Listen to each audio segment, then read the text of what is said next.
Assalamualaikum warahmatullahi wabarakatuh. Anak-anak, ketemu lagi ya dengan channelnya Bapak dalam pembelajaran tema 7 subtema 1 yaitu mengenai gaya.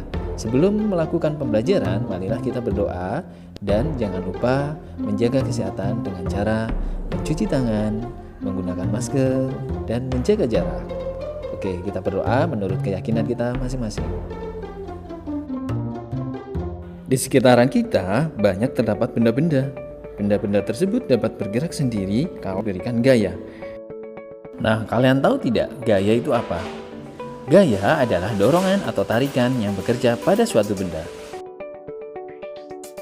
Pada video berikut ini, ada perahu dengan posisi diam bila didorong akan bergerak. Perahu dapat bergerak karena diberikan gaya atau dorongan. Ketika kita mendorong dan menarik suatu benda, maka dikatakan kita melakukan gaya. Besarnya gaya mendorong dan menarik ini dapat diukur dengan neraca pegas atau dinamometer. Selain memiliki besaran atau ukuran, gaya juga memiliki arah. Misalnya, jika kamu mendorong kursi ke arah depan, maka kursi akan bergerak ke arah depan. Jika kamu mendorong kursi ke kanan, maka kursi akan bergerak ke kanan. Dan begitupun kemana saja sesuka kalian lakukan. Dalam melakukan gaya dorong dan gaya tarik diperlukan sebuah tenaga. Menurutmu, bisakah seorang anak mendorong lemari sampai berpindah tempat? Bagaimana jika didorong oleh 5 orang anak? Bisakah lemari itu bergeser? Lemari yang berat memerlukan tenaga yang besar untuk mendorongnya sehingga bergeser. Ini berarti semakin besar gaya yang dilakukan, semakin besar pula tenaga yang diperlukan. Dan selanjutnya kita beralih ke macam-macam gaya. Gaya terdiri dari beberapa macam. Macam-macam gaya tersebut dikelompokkan menjadi gaya kontak dan gaya non-kontak. Gaya kontak adalah dorongan atau tarikan yang berhubungan langsung dengan benda. Contohnya gaya otot, gaya gesek, dan gaya pegas. Nah, anak-anak, kita akan bahas contoh dari gaya kontak, yaitu gaya otot. Manusia menggunakan gaya otot untuk mendorong troli dan mengambil air dari sumur. Manusia juga menggunakan gaya otot hewan untuk melakukan pekerjaan. Misalnya, manusia menggunakan gaya otot kerbau, sapi, kuda untuk menarik gerobak yang berat. Selanjutnya, gaya gesek. Gaya gesek adalah gaya yang timbul akibat pergerakan benda-benda yang bersentuhan dengan arah berlawanan.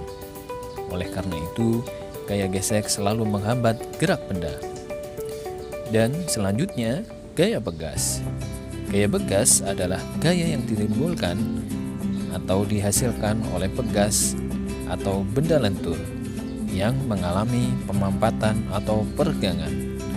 Benda-benda yang memiliki gaya pegas diantaranya per, panah, dan karet. Selanjutnya kita akan membahas gaya non-kontak. Gaya non-kontak adalah dorongan atau tarikan yang tidak memerlukan kontak langsung antara dua benda. Contohnya gaya magnet, gaya gravitasi bumi, dan gaya listrik.